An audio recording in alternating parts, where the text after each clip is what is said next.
کیا تم نے نہیں دیکھا کہ اللہ نے کلمہ طیبہ کی کیسی مثال بیان فرمائی ہے؟ وہ ایسی ہے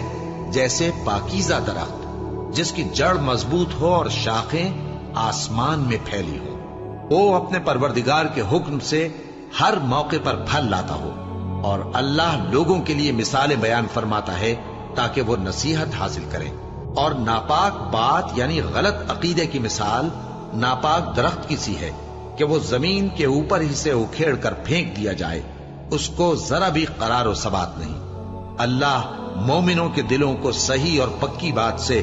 دنیا کی زندگی میں بھی مضبوط رکھتا ہے اور آخرت میں بھی رکھے گا، اور اللہ بے انصافوں کو گمراہ کر دیتا ہے، اور اللہ جو چاہتا ہے کرتا ہے۔ کیا تم نے ان لوگوں کو نہیں دیکھا جنہوں نے اللہ کے احسان کو ناشکری سے بدل دیا اور اپنی قوم کو تباہی کے گھر میں لا اتارا، یعنی دوزخ میں کہ